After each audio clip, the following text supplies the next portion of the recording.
É a história de um muro. O Muro de Berlim.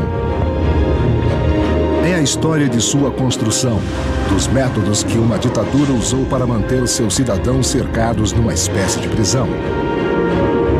É uma história de fuga, de engenhosidade, de coragem e ousadia, sobre o que as pessoas podem fazer em busca de liberdade. E é a história de um importante símbolo da entrada do Ocidente na Guerra Fria. Eu sou um berlinense. Milhares tentaram passar por cima, por baixo, através ou ao redor, tentando se desviar da tecnologia cada vez maior e mais perigosa do muro. Mais de 1000 morreram tentando.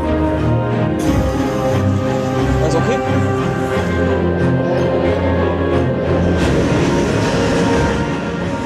Senhor Gorbachev, derrube agora esse muro. Ele durou 28 anos e caiu tão repentinamente quanto foi erguido.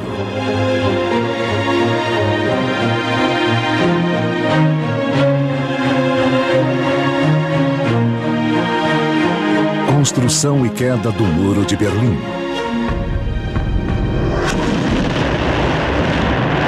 1945. No final da Segunda Guerra Mundial, mais de 55 milhões de pessoas estavam mortas. E a Europa está em ruínas. O Exército Vermelho da Rússia toma Berlim, ao custo de 200 mil de seus soldados. Stalin quer manter a capital da Alemanha derrotada como espólio de guerra. Mas quando as ruínas são limpas, tijolo por tijolo, os russos precisam dividir Berlim com os aliados do Ocidente. Isso acaba sendo uma receita para o desastre. A capital alemã e o país serão administrados conjuntamente pelos 4 aliados vitoriosos em 4 zonas separadas. No oeste, França, Grã-Bretanha e os Estados Unidos. No leste, a União Soviética e no meio da zona soviética. Berlim também é dividida. Stalin se referiu a Berlim Ocidental como um tormento constante da ocupação russa do leste da Alemanha. Khrushchev declarou publicamente que ela era um tumor maligno. Essas imagens de uma doença no corpo político do Bloco do Leste, chamado de Berlim Ocidental, eram usadas pelos líderes soviéticos frequentemente. Em 1948, Stalin bloqueia as passagens por terra para Berlim Ocidental para forçar os aliados do Oeste a sair. Americanos e britânicos suprem Berlim Ocidental pelo ar até Stalin desistir. E desde 1949 há 2 estados alemães. Rapidamente, a Alemanha, mais especialmente Berlim, se tornou um ponto de confronto. Na verdade, Berlim serviu para esse propósito durante 40 anos. Foi ponto de confronto não só entre 2 sistemas ideológicos, mas entre 2 centros de poder que lutavam pelo controle da Europa. A Alemanha Oriental, a República Democrática Alemã, junto com Berlim Ocidental, ficaram no meio. A única fronteira ainda aberta é em Berlim. Entre 1949 e 1960, mais de 3 milhões de alemães deixaram o leste comunista em direção ao oeste através de Berlim Ocidental. A população da Alemanha Oriental está encolhendo, perigosamente. Em 1960, 200 mil pessoas fugiram. Até junho de 1961, mais 160 mil já tinham saído. Isso sugava o sangue do país. A frágil economia da Alemanha Oriental precisava de força de trabalho desesperadamente. Os comunistas tiveram medo de que a economia entrasse em colapso. Era cada vez mais urgente fazer alguma coisa que resolvesse o problema que Berlim Ocidental apresentava. Ainda é fácil ir de uma parte a outra em Berlim só mostrando os documentos de identidade. O líder comunista da Alemanha Oriental, Walter Ulbricht, precisa muito de uma solução permanente. Ulbricht era um homem muito determinado. Ele viu isso e começou a forçar a ideia de uma barreira, uma cerca, um muro, chame como quiser, e conseguiu. Então, durante 1960, 61, ele viaja constantemente a Moscou, constantemente telefona, dizendo: é isso que precisamos fazer, é o único jeito de resolvermos esse problema. Ulbricht consegue de Moscou, o centro do poder soviético, a permissão para construir uma barreira. Mas quando perguntado sobre suas intenções, ele mente para a imprensa. Há pessoas na Alemanha Ocidental querendo que mobilizemos os operários da construção da República Democrática Alemã na construção de um muro. Isso está certo? Ninguém tem a intenção de construir um muro. Em Moscou, o premier Nikita Khrushchev vê uma chance de neutralizar os aliados em Berlim ou até removê-los. Khrushchev disse que ter Berlim era como poder apertar os testículos do Ocidente quando ele decidisse, quando quisesse causar dor a ele. Ele só apertou Berlim e criou dificuldades. E há uma oportunidade a mais. Khrushchev pode testar a decisão do novo e jovem presidente americano John F. Kennedy. Kennedy disse: não toque em Berlim Ocidental. E o que Khrushchev e seu colega da Alemanha Oriental Ulbricht concluíram disso foi: desde que não infringamos os direitos aliados em Berlim Ocidental a essa altura, os aliados não farão nada. E tinham toda razão. No início de agosto de 1961, Berlim Ocidental está preocupada em fazer seu festival de cinema internacional, totalmente sem saber do desastre iminente. Tudo leva ao 13 de agosto, no meio da noite, quando recebemos um telefonema dizendo que algo estava acontecendo. Harold Smith é um comandante americano em Berlim Ocidental. Ele foi enviado para dar uma olhada e talvez agir.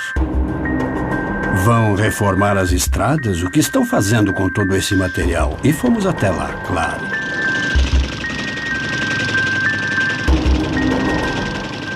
Nós fazíamos uma contagem. Todos aqueles tanques ao longo do muro iam derrubá-lo. Mas apenas um minuto antes disso, o telefone tocou e era o presidente Kennedy. E ele disse: o representante do Departamento de Estado disse: não toquem no muro. Os aliados só podiam assistir. Um dos soldados do lado oriental era Wolfgang Engels. Nos formamos em combate em 13 de agosto pela manhã. Fomos levados a Berlim de caminhão. Como um batalhão de frente, era nosso dever armar obstáculos para fecharmos as ruas. 77 cruzamentos entre leste e oeste foram fechados na cidade.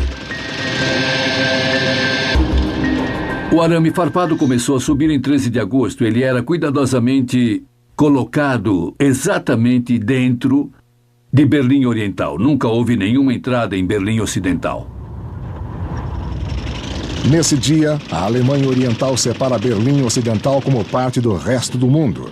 E ficaria assim nos próximos 28 anos. Quase nenhum soldado envolvido do nosso lado acreditava que a fronteira seria totalmente fechada.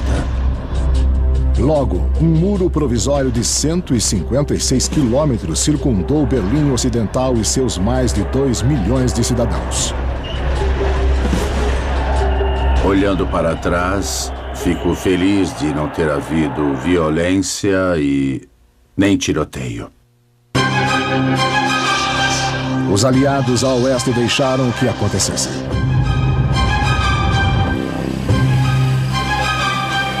Kennedy claramente tomou a decisão de que protestariam e se oporiam, mas não fariam guerra.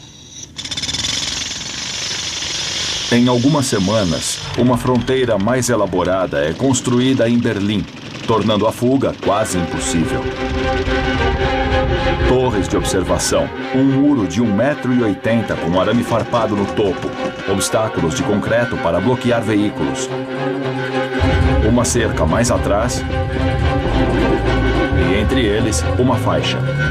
Uma área livre para que atirassem. E aí começa a propaganda de guerra.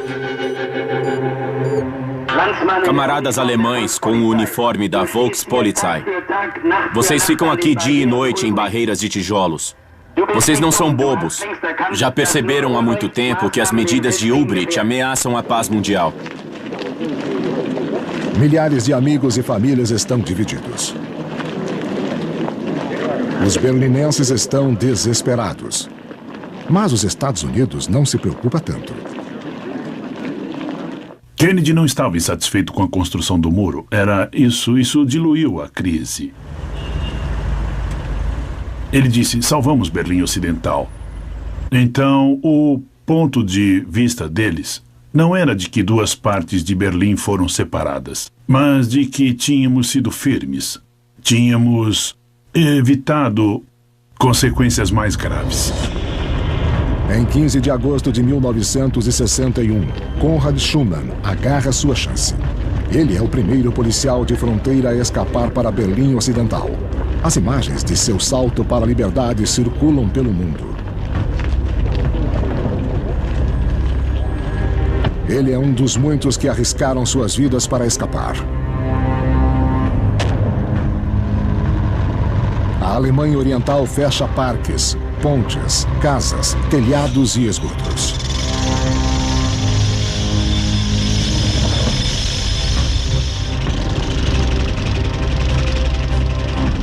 Operários e soldados entram nos esgotos para instalar barreiras e os primeiros 200 que entraram lá desapareceram.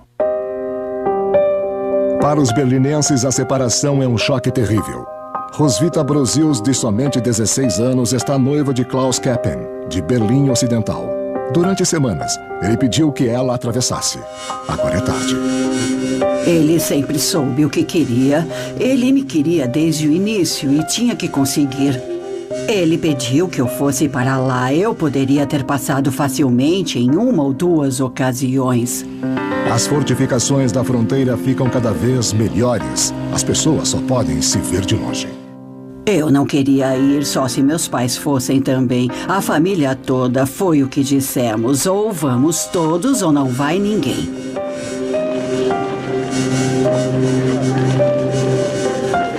Foi decepcionante. Mas ninguém sabia como ia ficar, o que viria depois. Ninguém sabia que a fronteira ia ficar tão forte assim. Mas Klaus ainda tem um plano para tirar Roswitha de lá. Ele só espera o momento certo. Não será fácil. Checkpoint Charlie. Hoje é uma atração turística, mas um dia foi o cruzamento de fronteira mais famoso e mais movimentado de Berlim, o epicentro da Guerra Fria. Os aliados precisam fazer com que ele continue aberto, mas os alemães orientais estão dificultando a passagem. Em outubro de 61, ainda lutávamos pelo acesso. E um diplomata americano foi impedido de entrar em Berlim Oriental. E isso foi crescendo. Para os americanos é uma questão de princípio. Eles se recusam a reconhecer a Alemanha Oriental como Estado. Eles não querem que representantes armados de nosso Estado carimbem seus passaportes porque eles não têm relações diplomáticas com nossa nação. Segundo o acordo dos 4 poderes, os aliados têm direito de atravessar a fronteira quando quiserem. Eles entraram à força, foram para Berlim Oriental para um rápido passeio e voltaram. E foi aí que houve uma grande crise entre leste e oeste. Os soviéticos mandam seus armamentos pesados para Checkpoint Charlie. Os americanos não perdem tempo em responder. Eles disseram, voltem para o muro, os tanques russos estão vindo. Os tanques americanos correm para Checkpoint.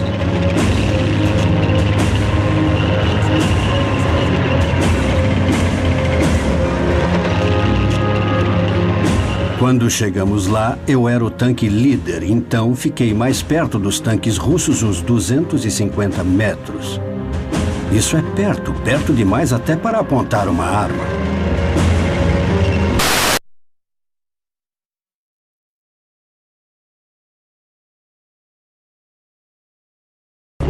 E se alguém dispara por acidente? Meu maior medo era que alguém pudesse disparar acidentalmente. Se alguém atirasse, acho que seria o início da Terceira Guerra Mundial. Eles ficam frente a frente por 16 horas. A coisa foi toda resolvida calmamente nos bastidores, claro. Nem Khrushchev, nem Kennedy queriam uma guerra. Isso era basicamente Ulbricht fazendo joguinhos. Ele era a parte fraca que ficou forte porque todo mundo precisava que ele sobrevivesse. E Khrushchev, no final, o desautorizou dizendo, tá bom, chega de fazer joguinhos. Eles encontraram um jeito dos dois lados se livrarem. Os tanques recuaram. E foi nesse momento, 28 ou 29 de outubro de 61, que a crise de Berlim praticamente terminou. Mas o muro ainda separa milhares de pessoas. Como Klaus Keppen e sua noiva Roswitha. Klaus tem uma ideia para tirá-la do leste. Conversamos sobre isso e ela finalmente concordou em atravessar sem os pais. Então pensamos em como poderíamos fazer e tivemos a ideia de modificar um Fusca. Com seu passaporte da Alemanha Ocidental, Klaus tem direito de entrar em Berlim Oriental. Se o tanque de gasolina for removido, há espaço suficiente para uma pessoa.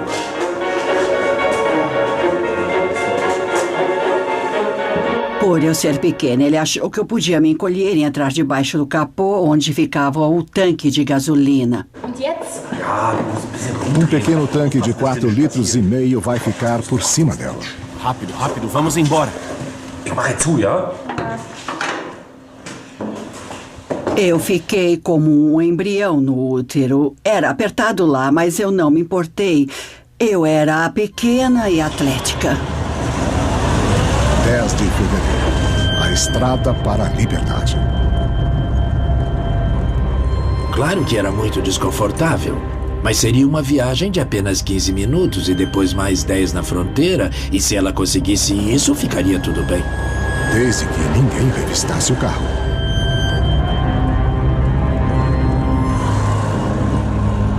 Eles não tinham chegado ao ponto de examinar profundamente cada veículo na fronteira. Mais tarde, eles olhariam até por baixo com espelhos. Enfiavam uma vara flexível nos tanques de gasolina para ver a profundidade do tanque e se realmente tinha gasolina nele, mas naquela época eles ainda não eram tão avançados.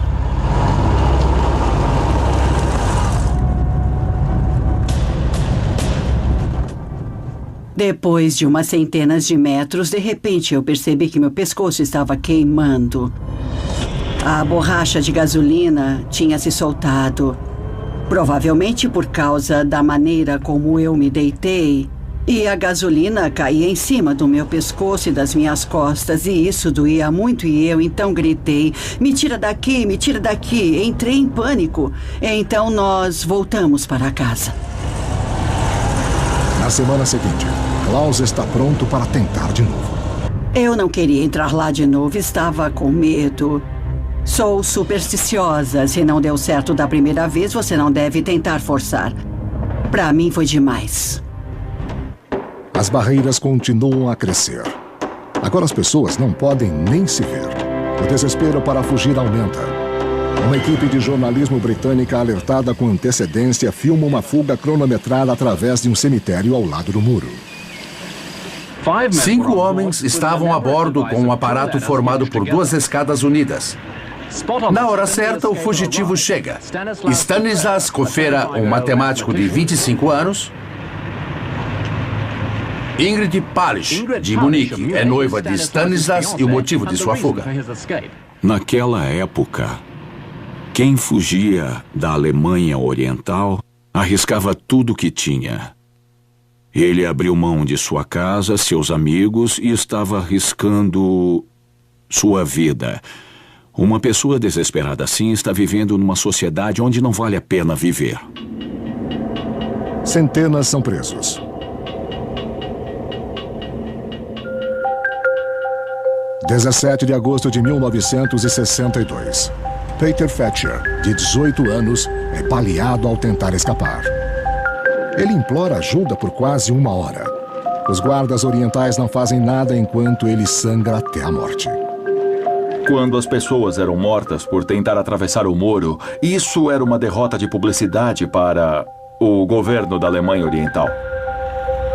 Nesses primeiros 12 meses de barreira, mais de 24 outros foram mortos no muro. Hoje, esses memoriais lembram mais de 130 pessoas mortas tentando atravessar o muro de Berlim.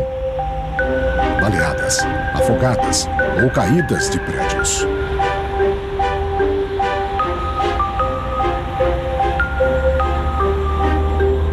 Os guardas de fronteira sempre tiveram ordens de atirar nos fugitivos, mas em setembro de 61, depois que o muro foi erguido, Erich Honecker disse: o muro na fronteira deve ser construído de maneira que haja uma área de tiro para que possamos aniquilar quem viola nossas fronteiras.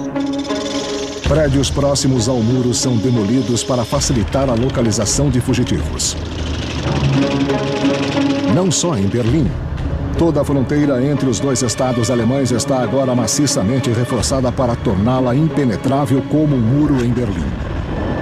Uma zona de morte é construída dividindo as duas nações alemãs.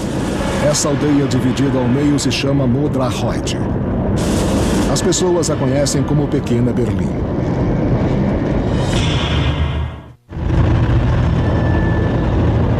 Uma ameaçadora zona de morte divide as duas Alemanhas. Essa fronteira de 900 quilômetros, mais o muro em torno de Berlim, eram conhecidos agora como a Barreira de Proteção Antifascista. Ela exigia uma força enorme de 30 mil guardas de fronteira. Eles tinham um treinamento especial e um programa rígido de doutrinação.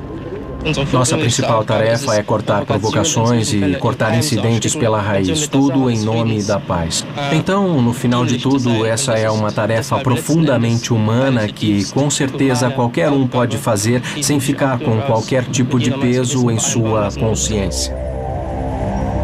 É também uma tarefa tediosa, mas os guardas dos dois lados se acostumaram a ela.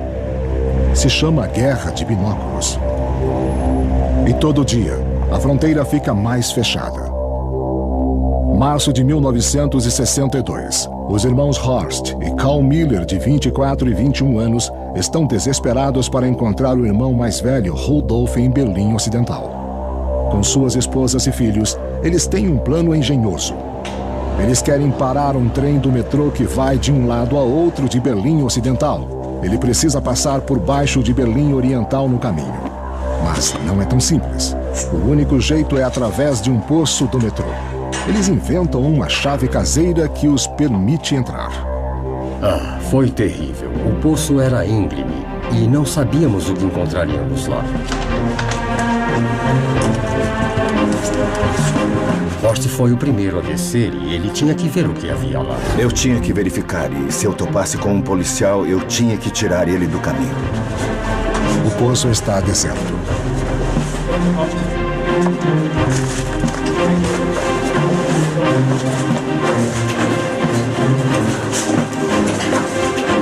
E aí descemos as mulheres e as crianças.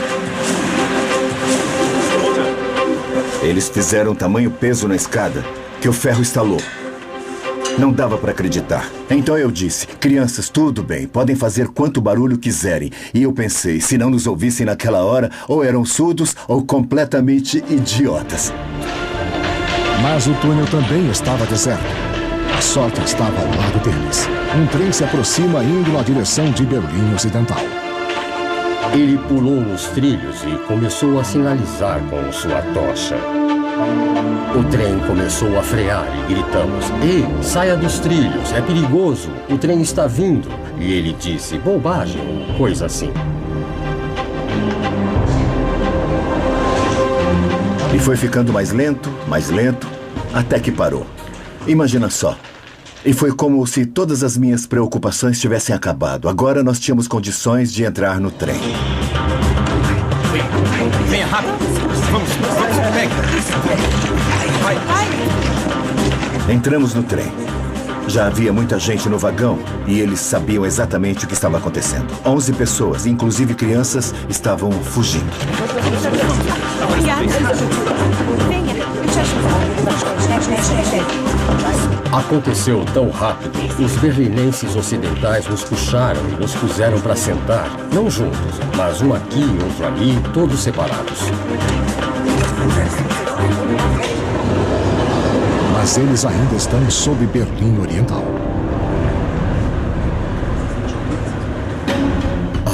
Terrível, terrível. Aqueles foram os piores minutos da minha vida. Não sabíamos o que ia acontecer. Ainda havia 5 estações antes que chegássemos ao lado ocidental e o trem ia tão devagar nas estações e vimos a polícia nas plataformas. Terrível. Esperava que eles não percebessem nada e não parassem o trem.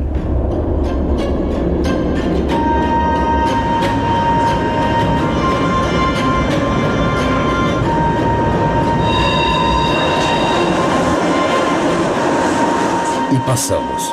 Do outro lado, nós ficamos enlouquecidos. Aquilo foi uma loucura. Bom, amigos, conseguimos. Que maravilha! Eu tô tão feliz. Que bom. Todos no trem pularam e nos abraçaram. Foi incrível.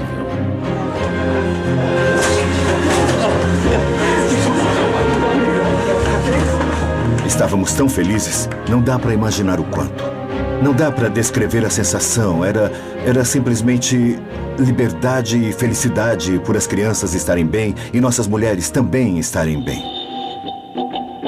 A primeira coisa que eles fazem é visitar o irmão Rudolf, que havia se mudado para Berlim Ocidental em 1960. A campainha tocou no meu apartamento e meus irmãos estavam na porta. Ele ficou olhando e abriu um sorriso. Eu fiquei muito confuso e pensei, não pode ser verdade, minha mulher está aí. E fiquei olhando. Não pudemos trazer a mulher dele conosco. Ela estava sendo observada o tempo todo. A casa estava vigiada o dia todo e eles ficaram lá vigiando.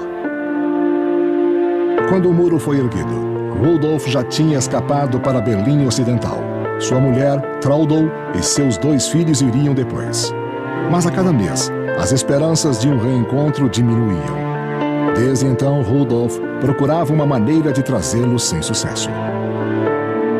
Não é fácil deixar o Rudy chocado, mas ele ficou estático, ele não disse nada.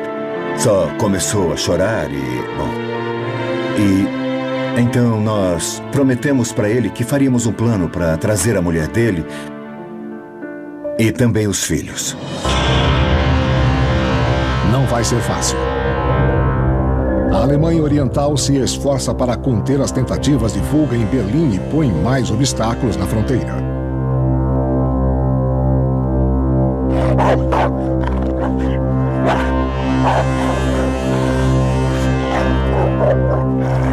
E há também incentivos aos guardas. O membro do Comitê Central responsável pela segurança nos anos 60 era Erich Honecker. Ele sempre era instantaneamente informado de tentativas de fuga bem-sucedidas ou não. Por exemplo, quando alguém era morto, Honecker assinava os documentos, o relatório de Stasi e assinava os documentos recompensando ou parabenizando os guardas. Mas essa não é uma fronteira nacional normal. Os guardas do lado ocidental também são alemães. E a polícia de fronteira da Alemanha Oriental é treinada para atirar nas pessoas de seu próprio lado. Foi um verdadeiro problema para o governo da Alemanha Oriental. Então a doutrinação era pesada, a disciplina era dura. Quando você pensa nos jovens nas torres de vigilância, que constantemente eram obrigados a atirar em quem tentasse escapar, você tem que entender que são pessoas que falam a mesma língua, que cresceram nas mesmas cidades, que têm um passado em comum. Como podem esperar que eu dispare uma arma contra meu primo Gunther? Nós não queremos mais que isso continue assim. Em Berlim Ocidental, o Major Willy Brandt só pode oferecer palavras respeitosas. Nós queremos uma situação em que não haja mais tiros. Bem no meio de Berlim Oriental, há um soldado que também não quer mais tiros.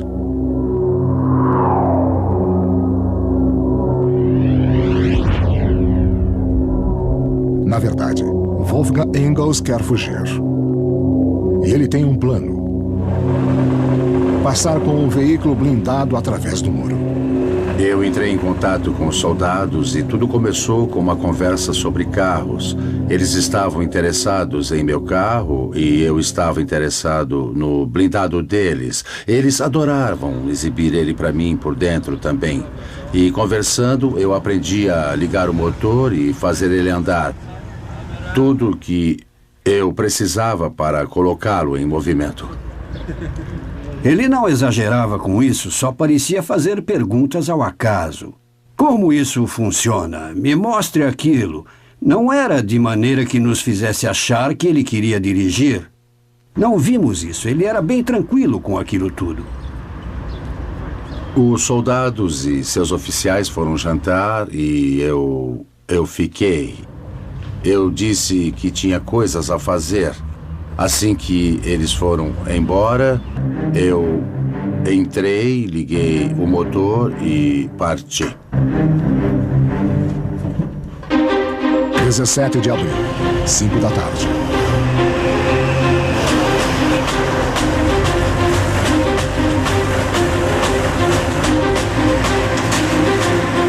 Eu passei direto pelo portão. Ele era fechado só com uma corrente. Segui para Treptow.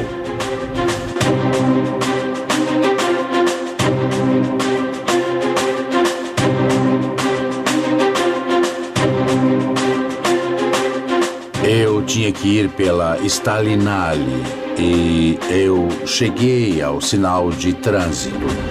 Naquela época, ele era controlado por um policial na guarita.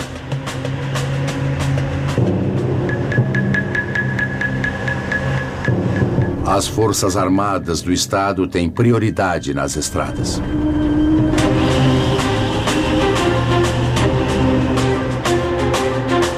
Quilômetros até a liberdade.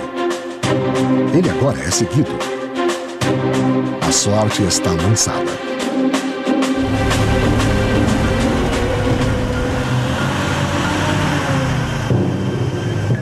Você não pode simplesmente atravessar o muro, parar e dizer: foi só um teste. Agora não tinha mais volta.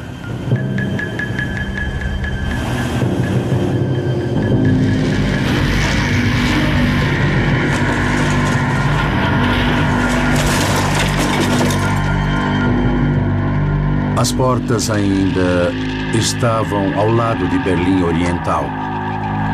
A minha primeira reação foi sair e me ver parado no meio dos rolos de arame farpado. Você acaba ficando muito nervoso numa situação dessas. O seu nível de adrenalina sobe e fica aqui em cima. Eu nem mesmo sentia as balas me atingindo. Estava muito tenso. Ele feriu-se gravemente. Berlinenses ocidentais correm para socorrer.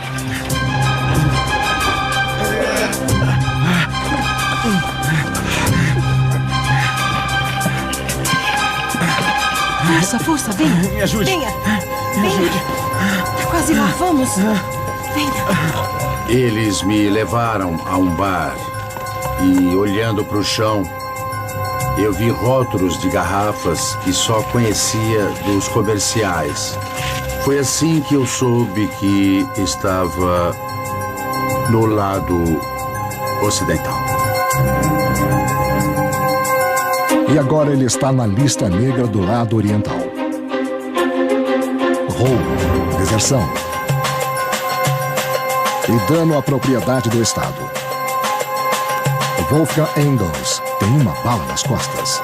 Suas pernas e braços foram cortados pelo arame farpado.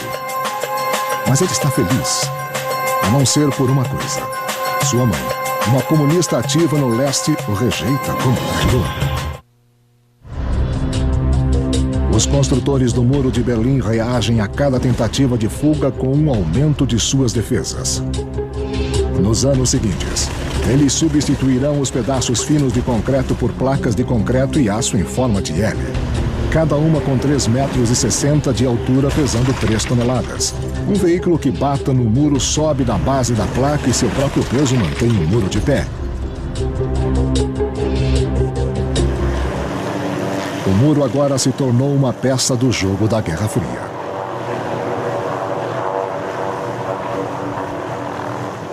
Foi um fator estabilizante da situação na Europa Central durante os anos 60, que permitiu que o medo da guerra que existia na Alemanha desde 45, quando ela havia sido dividida em oriental e ocidental, se dissipasse gradualmente. Em junho de 1963, John F. Kennedy finalmente visita Berlim Ocidental.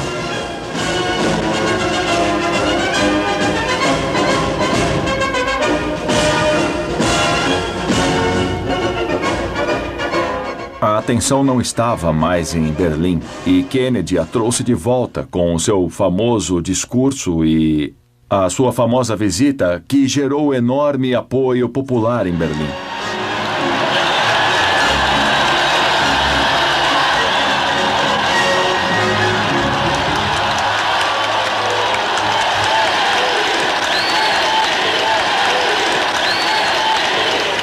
Como homem livre, eu me orgulho das palavras Ich bin ein Berliner.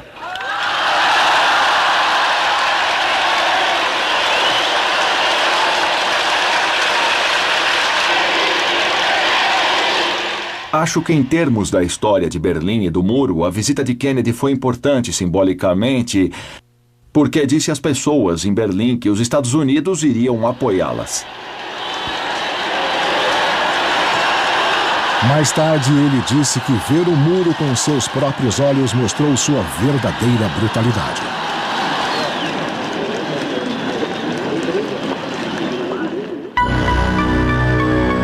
Essa brutalidade é cruelmente demonstrada meses antes no meio de Berlim.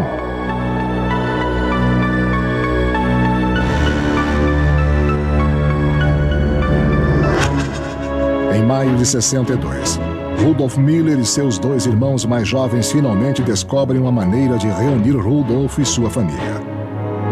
A construção do muro o separou de seus dois filhos, Bernhard e Christian, agora com 8 e 5 anos, e de sua esposa, Trude. Eles prenderam minha mulher uma vez porque ela cenou e a interrogaram.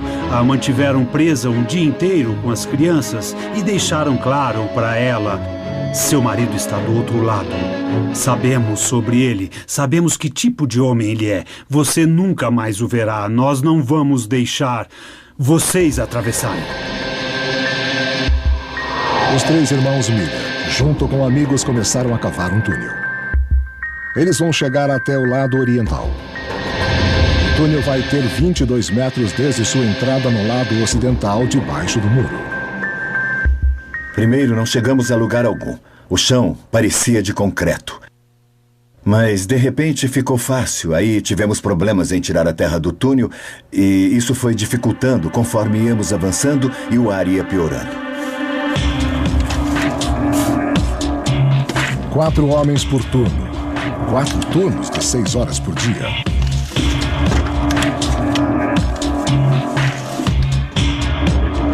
Eles começam a cavar dentro de um canteiro de obras a apenas 2,5 metros abaixo dos guardas de fronteira. Então precisam trabalhar em silêncio.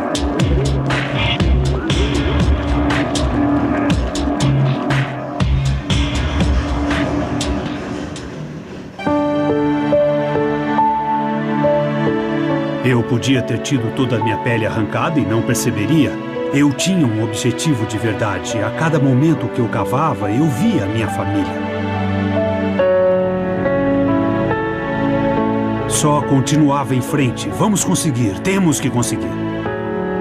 De repente, eles chegam a uma área em que a terra é bem macia. Olhei para cima porque ouvi um barulho estranho. E aí, houve um desabamento. Eles só viam minhas pernas e meus sapatos. Assim, viram onde deviam cavar. Cavem, cavem. Vai. Assustador. Foi terrível. Aquilo, para mim, Foi difícil. Eu já tinha passado por problemas demais. Eu não queria ficar soterrado. Foi muito difícil. Eu ainda não consigo falar sobre isso. Aquilo foi muito difícil para mim. Você vai ficar bem. Você vai ficar bem. Calma, calma, calma. Em 18 de junho, depois de 3 semanas de escavações, os irmãos chegam ao seu objetivo. Rudy disse: Hot, vai, faz um buraco, temos que passar. Aí eu escavei para cima e, finalmente, o buraco se abriu.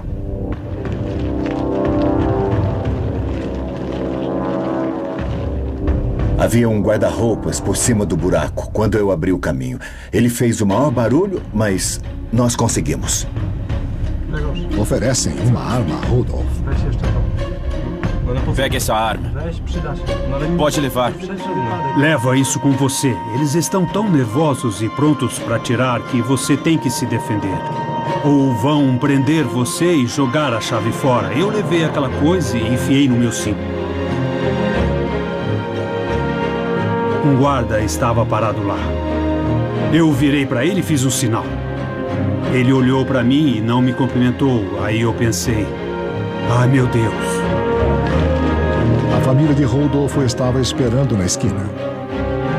Eu sentia ele olhando para mim. Eu sentia ele na minha nuca e meu cabelo estava literalmente arrepiado. O guarda já devia suspeitar. Ele estava olhando. E aí Rudy voltou depois de um tempo com a família.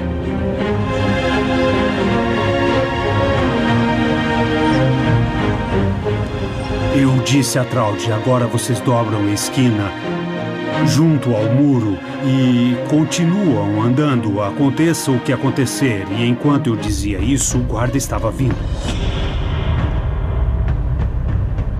Ei! Pare aí! Eu parei, os outros continuaram um pouco. Não tem graça, você acabou de me ver. Vamos a uma festa de aniversário. Bem, do jeito como falamos em Berlim, leve e relaxado. Mas ele não ouviu, ele estava muito nervoso. Eu vi em seu rosto, ele estava mesmo nervoso. Ele só disse... Bom, ele disse: parem as mulheres e as crianças. Ergueu a metralhadora e aí eu pensei: pronto, agora ele vai atirar. Tenho certeza de que ele ia atirar. Ele mataria todos eles. Eu puxei a arma, mirei na metralhadora e apertei o gatilho.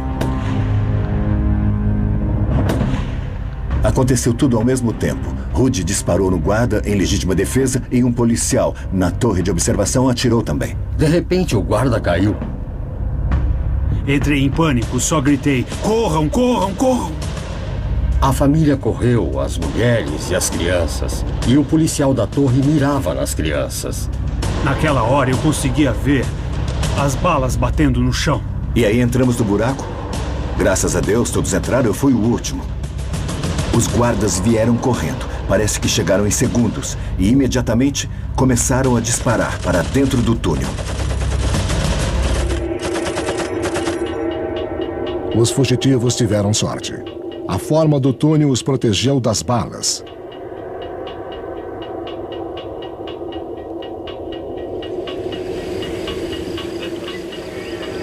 Mas o guarda está morto.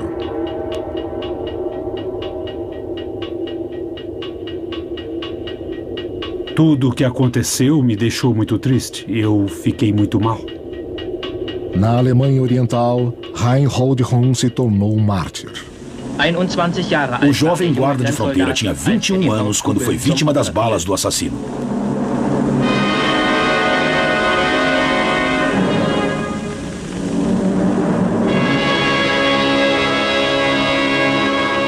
Tenho um sentimento constante de culpa.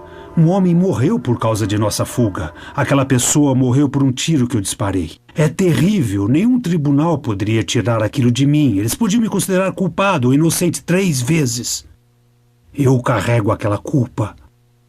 E nunca vou me livrar disso, enquanto estiver vivo. O muro tornou Rudolf Miller criminoso e vítima. Em 64, Mais de 70 túneis haviam sido abertos do lado ocidental para o oriental e vice-versa, libertando mais de 250 pessoas. Mas a polícia secreta da Alemanha Oriental, a Stasi, encontrou um jeito de impedi-las. Eles se infiltraram em grupos de fuga antes de começarem a cavar. Nos anos 60, os dois lados aprenderam a viver com o muro para o bem e para o mal. O povo de Berlim Ocidental, pela primeira vez em anos, pode atravessar o muro. Época de Natal. O primeiro pequeno degelo nas relações. E com ele, o muro se tornou um sucesso para o regime da Alemanha Oriental. O muro foi chamado de segundo nascimento da República Democrática Alemã. Ele deu ao Estado uma oportunidade de se estabilizar e ver o que podia fazer pelo povo, que tipo de vida poderia ser dada às pessoas obrigadas a ficar, já que a força de trabalho não podia sair. Então o muro salvou a República Democrática Alemã do colapso quase certo. Em 1961, a Alemanha Oriental fechou suas fronteiras com arame farpado e concreto para se proteger do colapso econômico. Durante 10 anos, eles reforçaram essa fronteira contra fugitivos cada vez mais ousados. Em maio de 1971, um novo ditador chega ao poder na Alemanha Oriental, Erich Honecker. Mesmo tendo uma aparência de ser mais moderno, o muro ainda é o símbolo público de seu absoluto controle de Estado. 900 quilômetros de fronteiras entre as duas Alemanhas, com mais de 1.000 torres de observação e 50.000 guardas. 60.000 metralhadoras conectadas a armadilhas. Campos minados com minas contrapessoais tipo 66 do tamanho de um prato. Para qualquer alemão oriental que ainda quisesse escapar, parecia impossível.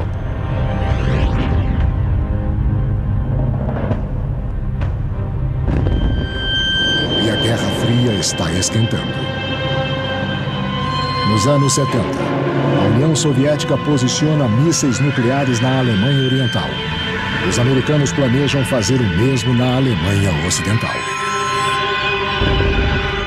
Poucos políticos na Alemanha Ocidental acham que a Alemanha vai se reunificar, pelo menos não nas próximas décadas. Na Alemanha Oriental, Honecker se beneficia da rivalidade entre as superpotências. E as coisas melhoraram na República Democrática Alemã. Ela se tornou a vitrine do mundo socialista, uma prova de que o consumismo funciona. Geladeiras, máquinas de lavar, televisores. Em outras palavras, o início de uma prosperidade modesta começou a ocorrer em meados dos anos 60. Com a população estabilizada, a parte instruída da população não saía mais da Alemanha Oriental. Você tinha uma situação em que as pessoas sentiam que a vida não era tão ruim. O regime também se sente seguro. Eles e o Estado estão muito bem protegidos. Todo jovem tem que servir no exército do povo. Eles encaram o inimigo ocidental e seu próprio povo que queira cruzar o muro. Ingo Befik é um guarda de fronteira. Basicamente, quem tenta cruzar a fronteira está burlando uma lei, é um criminoso e tem que ser detido de todas as maneiras. Claro que ninguém disse que deveríamos atirar para matar, mas se o fizéssemos, tenho certeza de que eles aprovariam. O próprio Ingo é um criminoso porque quer escapar da Alemanha Oriental. 26 de maio de 1975. Ele vai escapar à noite com um amigo. Ingo serviu aqui. Ele conhece perfeitamente essa parte da fronteira. Não tenho nenhuma dúvida de que eles atirariam, mas antes disso é preciso mirar. Um Kalashnikov não tem precisão, mas faz 30 disparos. Você faz isso em 2 segundos. Befk conhece o local. Depois da área de fronteira vem a cerca com sua faixa da morte. E depois o rio Elba com seus barcos patrulha. É uma barreira incrível. Havia uma sensação de aventura. Eu queria muito ver o país de onde os Beatles vieram, Havia algo do outro lado do muro que era proibido. Nós só queríamos poder ir lá quando quiséssemos. Ele sabe que os guardas podem voltar a qualquer momento.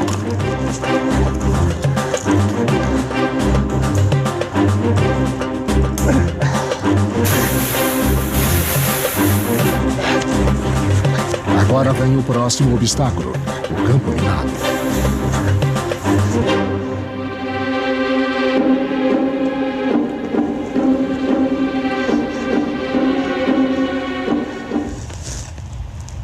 O único lugar onde eu tive medo de verdade foi no campo minado. Eu soube que se você pisasse numa mina, parte do seu pé era destruída. Talvez até o calcanhar, mas não a perna inteira. Nós fizemos um pequeno remo. Se nós acertássemos com ele e a mina explodisse, nós ficaríamos bem, mas depois teríamos que correr. Foi o único momento em que tive algum medo. Fora isso, foi legal, foi escuro e ninguém viu a gente. Próxima tarefa: encher seus colchões de ar nas margens do rio Elba.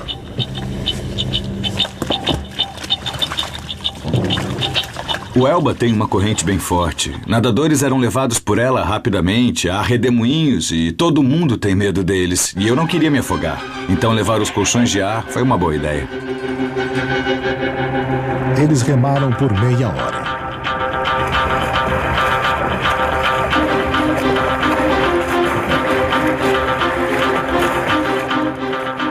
Primeiro, nós achamos que a outra margem do rio nunca chegaria. Estava escuro, remamos feito loucos e, de repente, chegamos. Havia um ônibus da alfândega bem na nossa frente. Nós dissemos, oi, e eles disseram, de onde é que vocês vieram? Não está um pouco frio para nadar? E respondemos, está sim, mas nós acabamos de fugir da República Democrática Alemã. Aí eles nos levaram para a guarita e nos deram uma bebida quente, comida, e nós tivemos sorte de tudo ter dado certo. A maior parte dos fugitivos é presa. Alguns são mortos. Ingo Befk é um dos poucos que conseguem atravessar o Elba. Da família Befk, Ingo deixou 2 irmãos para trás. Ele vai tentar tirá-los de lá. Para uma unidade de vigilância, uma fuga bem-sucedida é uma humilhação. Todo caso é investigado e o sistema é constantemente reforçado.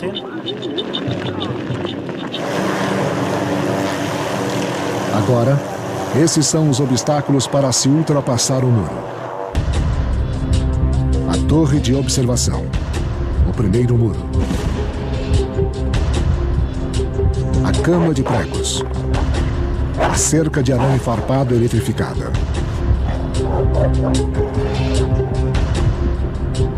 Cães.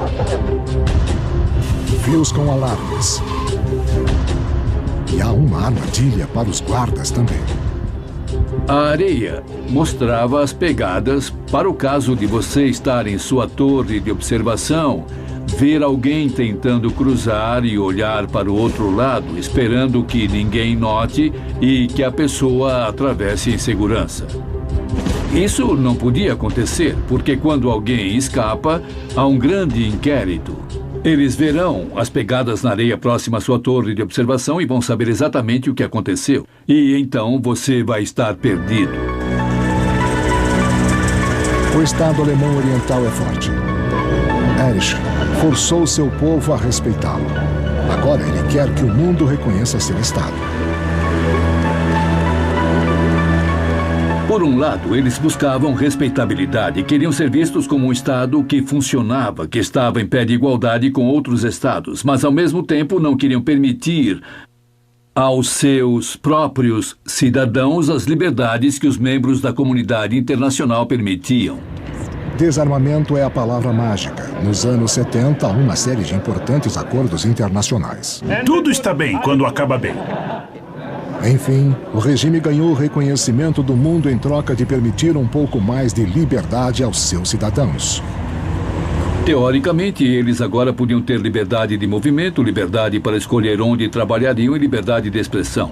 Os governos comunistas frequentemente assinavam manifestos e acordos internacionais, mas não permitiam que fossem cumpridos em seu próprio solo. Ao invés disso, construíram um muro ainda mais alto.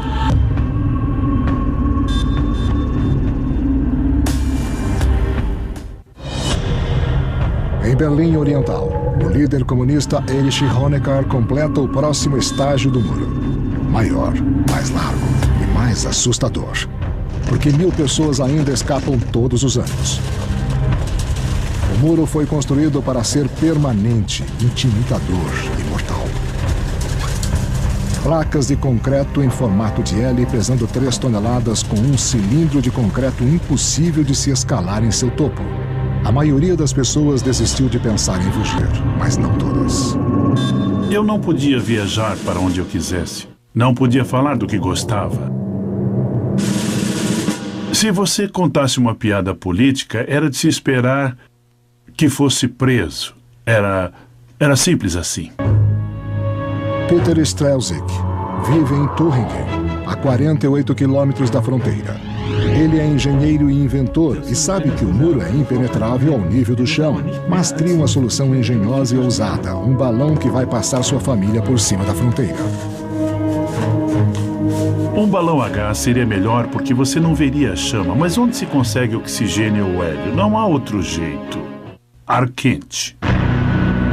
Eles terão que viajar 32 quilômetros desde Lobenstein, na Alemanha Oriental, só para atravessar a fronteira. 3 de julho. Vamos, o balão está pronto. Podem subir. Estávamos prontos para decolar. O ar já estava quente e eu comecei a sentir um pouco da pressão. Segurem-se e fiquem abaixados. Abaixem-se. Eu dei um bom gás no queimador e nos erguemos vagarosamente por cima das árvores.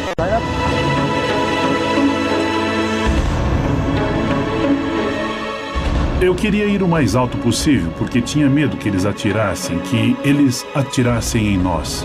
Então, a uns 1.200 metros, o balão voou para uma nuvem, o tecido começou a absorver água e a partir daí nós começamos a descer muito rápido. Eles caíram em uma floresta, na Súria. Estamos na Alemanha Ocidental ou ainda estamos na Alemanha Oriental? Então vêm sinais deprimentes. Eu nunca mais vou esquecer o que aconteceu, porque havia uma caixa num tronco de árvore com vários fios em volta dele. Fiquei pensando se não seria um alarme ou talvez uma metralhadora automática. É um sinal certo de que ainda estão do lado oriental da fronteira. Então nós começamos a chorar. Estávamos tão perto, faltavam 180 metros, mas ainda estávamos aqui. Nada mudou. Eles abandonam o balão, que é descoberto por um policial da Alemanha Oriental de folga.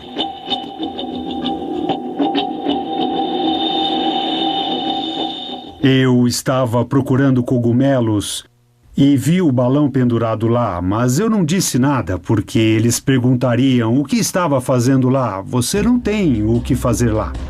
Então eu procurei ficar quieto para que eles não me percebessem. Eles não me parabenizariam, iriam me dar uma surra. 17 dias depois, a Stasi encontra o balão.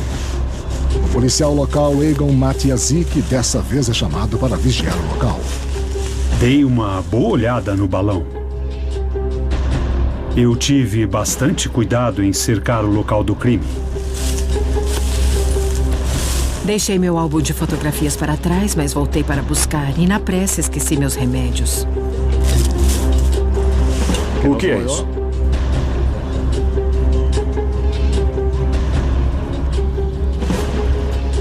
Eu vi a Stasi anotando os números para talvez rastrear os suspeitos.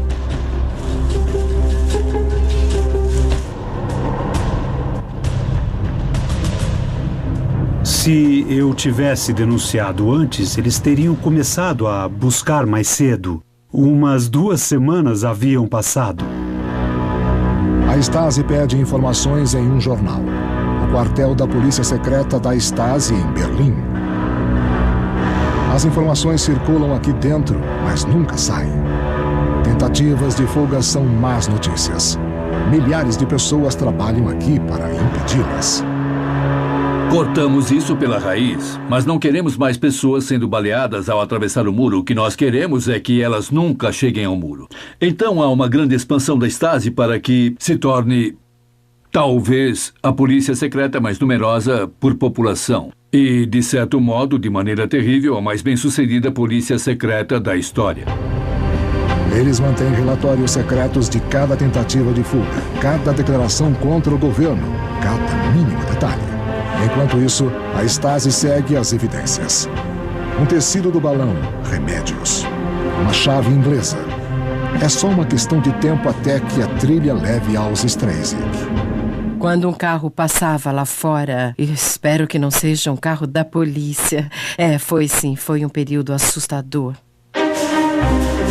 Mas eles estão determinados a construir um novo balão o mais rápido possível. E outra família, os Wetzel. Junto, agora serão 4 adultos e 4 crianças.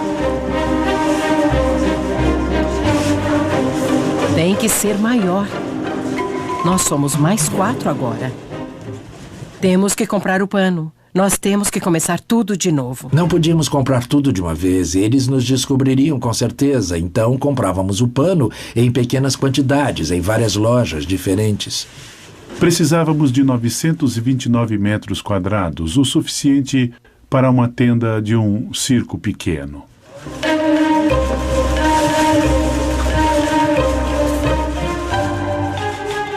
Ele começou costurando em nossa cama dia e noite, costurava até dormindo. Eles costuraram em todos os minutos de folga durante 6 semanas. –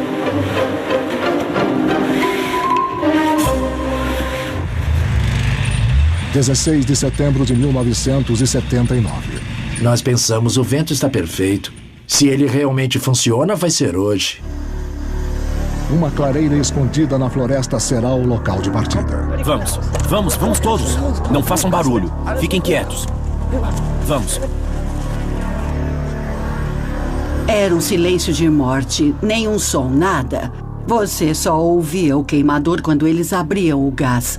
Mas fora isso, não havia som algum. Silêncio absoluto.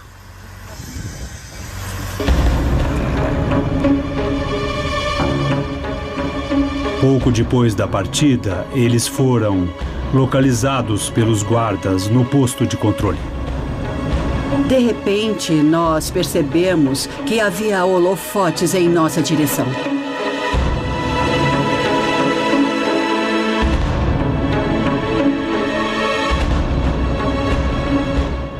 Eles tiveram a oportunidade perfeita para atirar. E um dos guardas no posto de controle queria receber a ordem para atirar. Ele ligou para Berlim e deram a ordem a ele, mas aí o balão já tinha ido embora.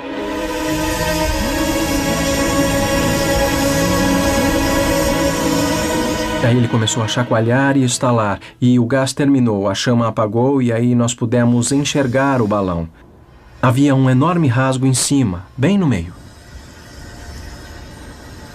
Eu cometi um erro. Pus o queimador em potência alta e queimei o topo do balão 24 metros acima, e isso foi muito perigoso.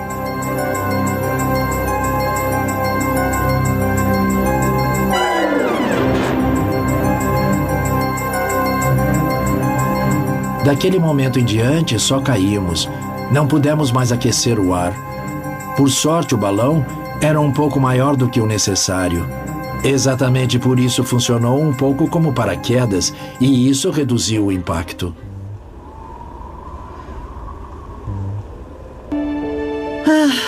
Eu só esperava que eles não nos retirassem de lá quase mortos. Eu estava em paz. Você não imagina o quanto se fica calmo em momentos como esse.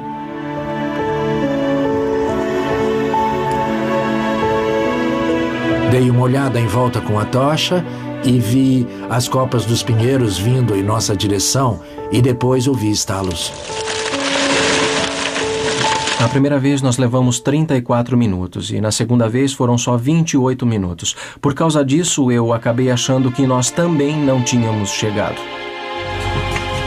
Não saiam daqui, eu acho que chegamos. Vamos dar uma olhada. Vamos.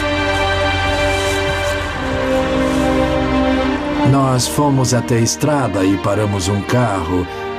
Saíram 2 policiais dele. A primeira pergunta que conseguimos fazer foi: vocês podem nos dizer se estamos no lado ocidental? Ele disse onde mais estariam.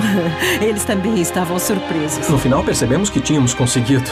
Então, é claro, nós corremos feito loucos, nos abraçando e nos beijando. Foi uma grande comemoração. Fußspuren. Tudo o que a Stasi pode fazer é registrar e reconstruir o crime. Registrem tudo. Precisamos de todos os detalhes.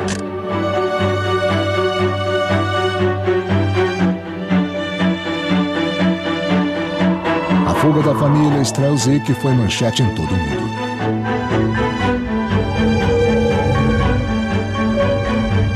Eu acredito que a liberdade é o bem mais precioso que um ser humano pode ter, mas quem sabe disso são as pessoas que sabem como é viver sem ela. Se você cresceu livre e não sabe o que significa isso, acha que é sempre assim. Berlim Ocidental.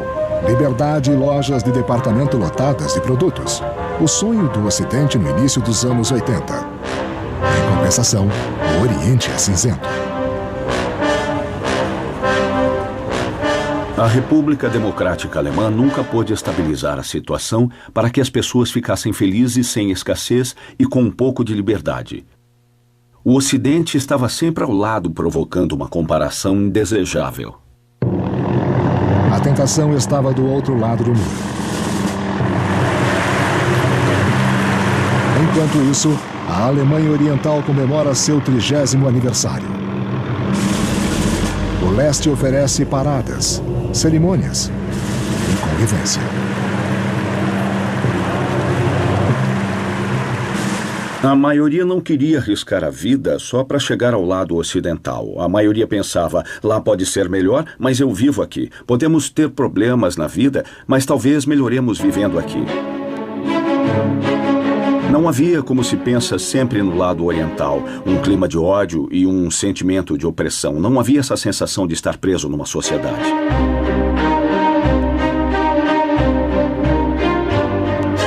Mas havia uma coisa que eles odiavam.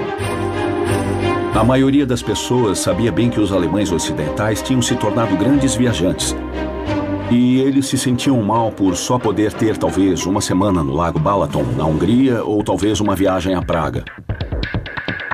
Construir e vigiar o muro arranca uma boa parte do produto interno bruto da Alemanha. Uma fortuna que Honecker não tinha mais nos anos 80. E a fronteira nunca é terminada.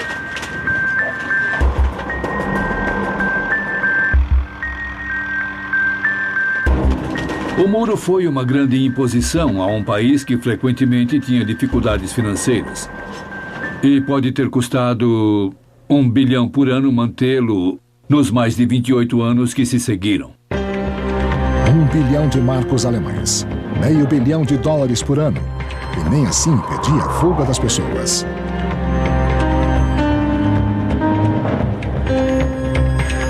Pessoas com ideias malucas como Holger Bethke.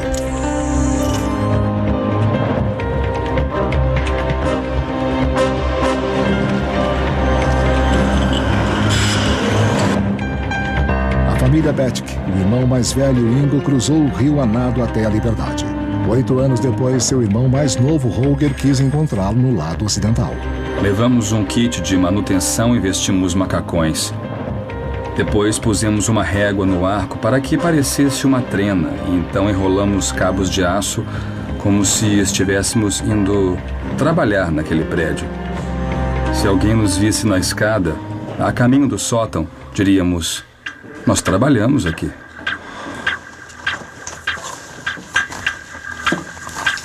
O dia é 31 de março.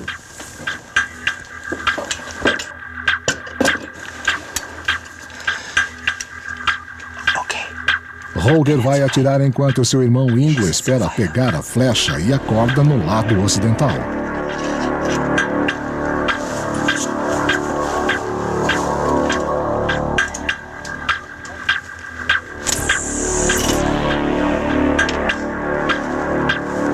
Eu ouvi um som e pensei, droga, bateu numa árvore. Mas quando eles se penduraram nela, eu vi algo se mover. Eu olhei perto da árvore e vi, cara, eu consegui. E aí eles dois apareceram contra a lua, eu segurei bem e comecei a puxar. O cabo de aço está preso à corda de nylon e foi puxado.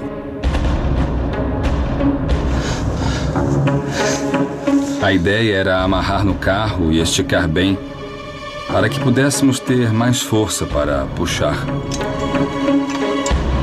A roldana caseira estava pronta.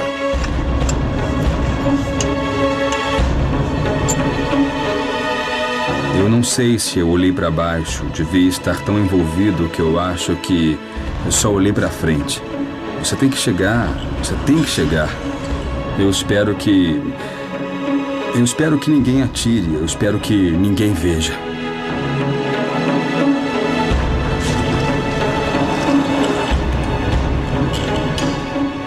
Faltando uns 3 metros para Berlim Ocidental, eu tive que parar.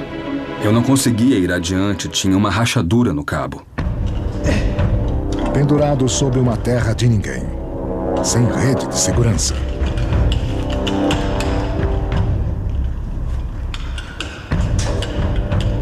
A faixa da fronteira era incrivelmente iluminada. Eles tinham lâmpadas de arco a cada 10, 15 metros apontando para baixo. Então, se você olhasse de uma torre de observação, veria uma luz branca brilhante. Depois dela, talvez não visse nada. É claro que esperávamos que essas luzes fortes da fronteira ajudassem um pouco, porque estávamos acima delas. Então, não nos veriam de cara. Nessa hora, eu vi o meu amigo vindo atrás de mim. Finalmente, nós passamos pro lado ocidental. Eles encontraram um ponto cego entre 2 torres. Depois, a Alemanha Oriental construiu uma outra torre para que isso não pudesse acontecer novamente. Pode-se dizer que meu irmão acabou ganhando sua própria torre de observação. O muro. Para alguns artistas, essa é a maior tela do mundo. A galeria do lado oriental, vista do lado ocidental. Ela é tão chamativa quanto Berlim Ocidental, uma atração turística separando 2 mundos. Controle de fronteira aliado, leste e oeste.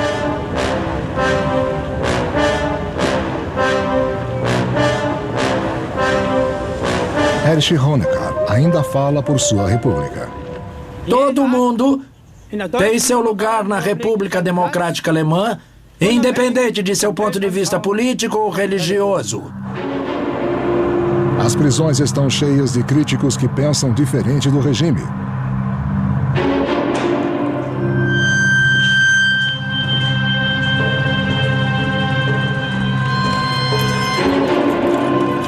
O que um Estado deve fazer quando tem tantos dissidentes? E está falido.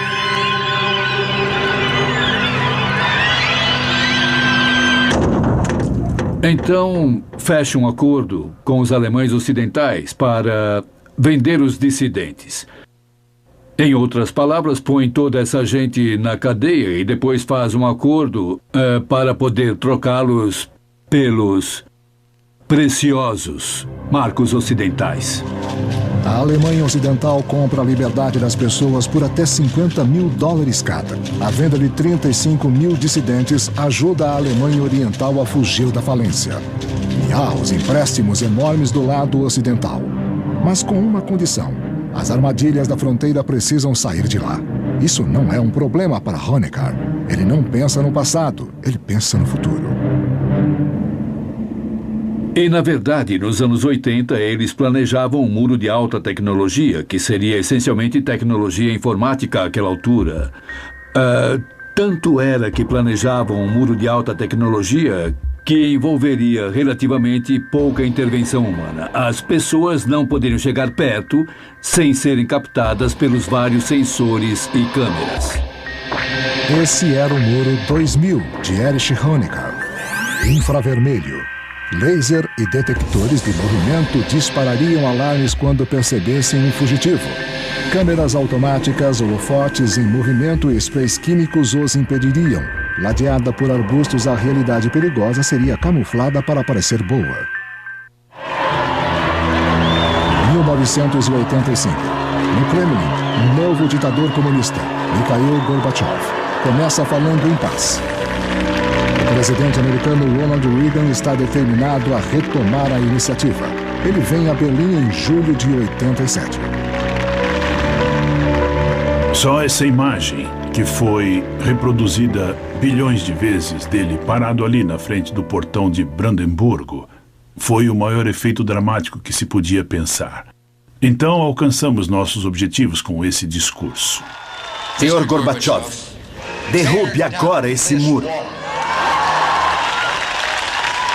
Reagan foi o primeiro presidente em muito tempo que não via a Guerra Fria durando para sempre. Ele, ao menos, tinha a esperança de que fosse temporária, de que se a União Soviética cedesse, a Guerra Fria acabaria e os Estados Unidos a venceriam. Nesse degelo entre leste e oeste, Honecker visita seu oponente na Alemanha Ocidental, Helmut Kohl, um grande reconhecimento ao irmão menor. Respeitamos as fronteiras existentes, mas queremos superar essa divisão num caminho para o entendimento pacífico e a liberdade. Talvez só palavras. Erich Honecker tentou manter um controle rígido das coisas porque sabia que não poderia relaxar. Assim que relaxasse, a Alemanha Oriental acabaria. Ela simplesmente derreteria. A família Bethke tenta novamente. O último dos três irmãos ainda está no leste. Egbert, em 1989, Ingo e Holger queriam voar por cima do muro para buscar Egbert usando 2 aviões em apenas 30 minutos. Primeiro nós compramos um ultraleve e aí aprendemos a voar sozinhos. Nós tivemos todo tipo de dificuldades. Eu acho que nós destruímos 3 propulsores, mandamos alguns motores para o lixo e também quebramos uma asa. Nós aprendemos na marra. Mesmo se continuassem aumentando o muro e ele fosse ainda mais alto, sempre haveria gente tentando ultrapassá-lo. Um avião vai aterrissar no Parque Treptow, em Berlim Oriental, e buscar o irmão deles, Egbert, enquanto o outro patrulha o céu acima. O irmão aprovou. Achei a ideia fantástica. Voar por cima do muro, aterrissar e voar de volta. Parecia uma ótima ideia. Eu gostei. Eles pensaram em tudo. Pusemos estrelas vermelhas debaixo das asas e outras atrás. Esperávamos que isso nos desse a vantagem da surpresa contra os guardas de fronteiras. Eles sabem que os guardas de fronteiras não podem atirar em alvos aéreos sem permissão. Então nós pensamos, um guarda de fronteira nos vê às 4 da manhã. Aí ele liga para o comandante dele e o tira da cama. Esse comandante liga para o comandante do batalhão e ele liga para os russos. E isso leva uma vida. E até alguém perceber e ligar de volta, já estaremos longe. 26 de maio de 1989, um campo de esportes de Berlim Ocidental. Fomos de caminhão até o campo e à meia-noite começamos a descarregar os ultraleves. Nós montamos aquilo tudo e desmontamos tantas vezes que estávamos muito bons. Bons mesmo. 4h22 da manhã. Eles ligaram as câmeras presas aos seus aviões e filmaram todo o voo.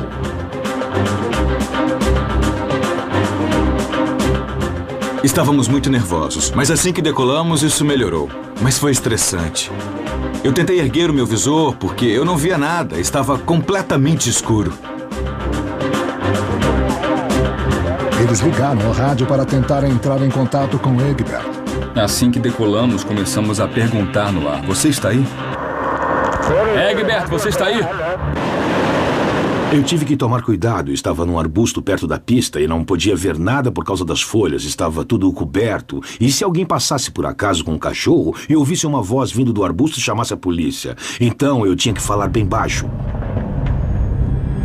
Ingo, está me ouvindo?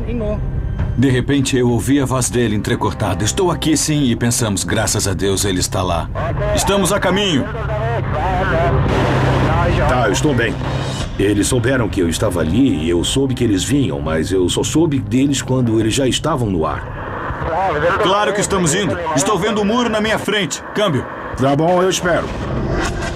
O encontro seria no Parque Treptow, em Berlim Oriental. Então, eles enxergam algo grande no caminho. Ficamos surpresos em ver que havia um circo no parque. Devia ter sido montado num fim de semana. O campo era grande o bastante para aterrissarmos mesmo com aquele circo russo montado lá. Nós tínhamos que conseguir.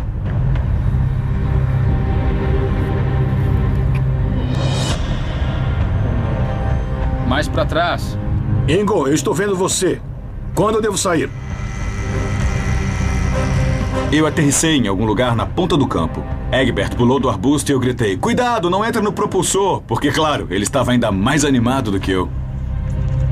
Eu dei a volta no propulsor, sentei no assento e gritei: vai, Ingo, vai! Eu estava muito animado. Eu disse: calma, calma, nós não queremos que você caia. Eu disse: anda, Ingo, decola, vai, anda logo. Eu disse isso porque eu estava com muito medo de que a polícia aparecesse e viesse direto da estrada para o parque e acabasse pegando a gente. Aí, acelerei e decolamos de novo. As árvores estavam próximas porque estávamos 2 vezes mais pesados. Eu pesava 80 quilos na época. Eu completei um circuito e eles estavam na minha frente decolando.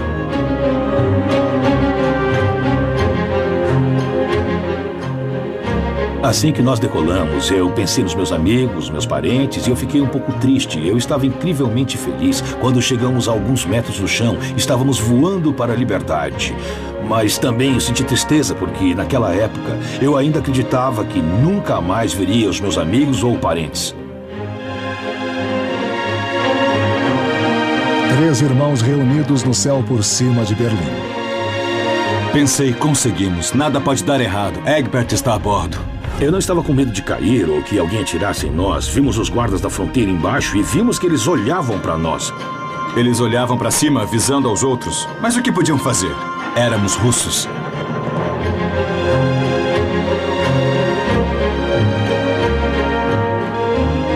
Estávamos a caminho do Reichstag. Ingo e Holger tinham que encontrar um lugar para aterrissar. Nós fizemos uma aterrissagem perfeita.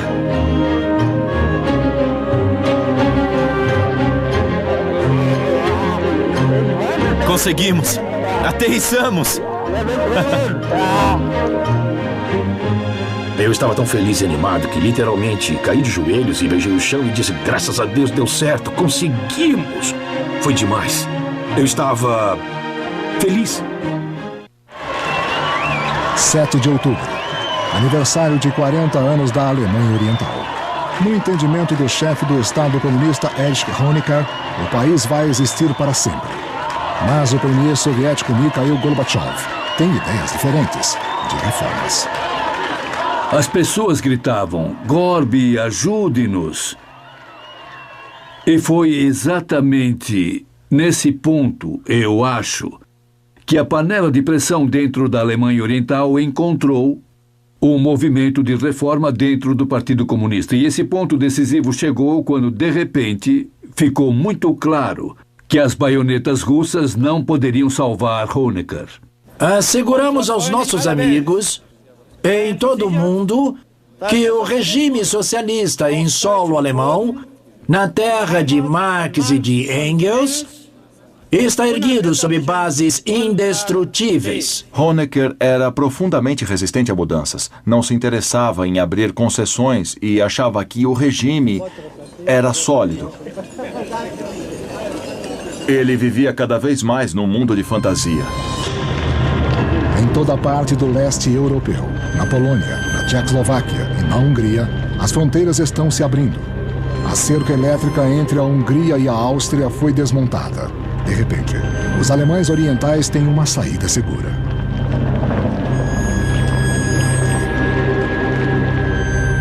Em todas as árvores havia pregos, e eles penduravam as chaves do carro, de casa neles. Deixaram tudo para trás. Eu vivo numa casa que tem de tudo. Não posso imaginar sair andando e deixar tudo. E foi isso que eles fizeram. Queriam ir embora a esse ponto. O correspondente da rede CBS, Alan Pizzey, na embaixada da Alemanha Ocidental em Praga, onde centenas e depois milhares de alemães orientais pediram refúgio. Fiquem calmos. Vamos atender a todos.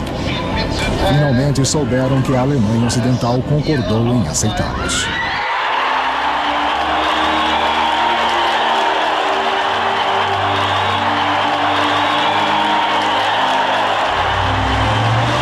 Eu consegui. Eu só posso dizer que eu sou um homem livre.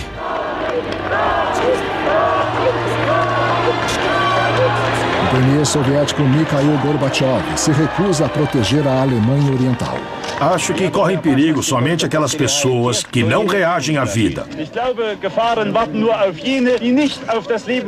Nada aconteceria à Alemanha Oriental, nada aconteceria na maior parte do leste europeu se não fosse pela chegada de um homem que foi Gorbachev. Ele foi o primeiro homem que disse: não vamos enviar tanques. Mas o regime de Honecker não desiste.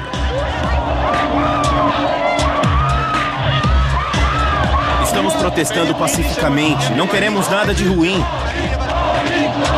Acho que foi a maior concentração de gente que eles tiveram. E quando você via aquilo, percebia que lá estavam eles. Não podiam impedir aquilo, não podiam impedir que as pessoas falassem, que se reunissem. E elas não tinham medo de se reunir. Acabou, as autoridades perderam totalmente o controle. O gênio tinha saído da garrafa. A pasta estava fora do tubo, como quiser colocar. O porta-voz do Politburo da Alemanha Oriental, Guter Schabowski, anuncia que pela primeira vez os cidadãos alemães orientais poderiam se locomover livremente. Um jornalista pergunta a ele quando, e ele responde: agora mesmo. Você quer saber quando? Eu já vou te responder agora mesmo. Foi um erro. Ele devia ter dito amanhã.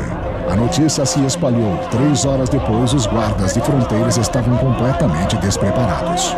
Pegamos nosso equipamento e corremos o mais rápido que pudemos até Checkpoint Charlie. Eles estavam lá, subiram nele. Os portões foram abertos, os guardas fugiram e as pessoas passavam. Foi uma festa gigantesca nas ruas. Os carros passavam. E todos os carros Trabants velhos atravessavam, e os alemães ocidentais gritavam, e as pessoas se abraçavam. Foi um momento incrível.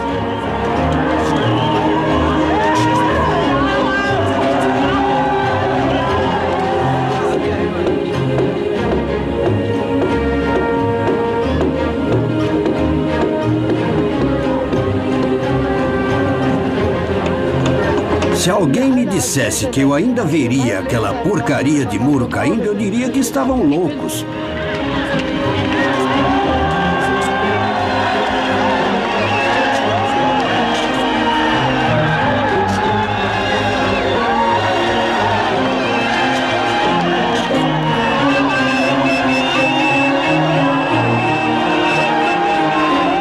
Mas nem todos estão felizes. As pessoas estão falando em reunificação. Eu sou totalmente contra. Eu tenho certeza de que há muitas coisas boas lá, mas tem muita porcaria também. E eu acho que ela devia ficar por lá.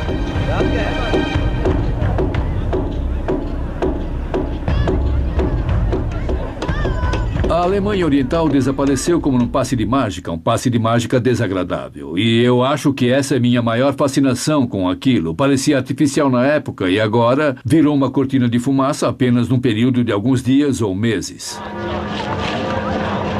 Em 3 de outubro, um ano depois da queda do muro, a Alemanha foi reunificada. Isso significou o fim do comunismo.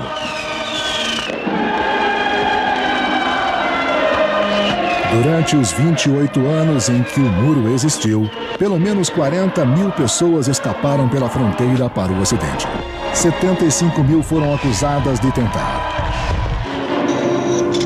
Mais de 1.300 morreram, ao menos 136 somente em Berlim. Mas o leste acobertou muitas mortes. Portanto, o total exato ainda não é conhecido.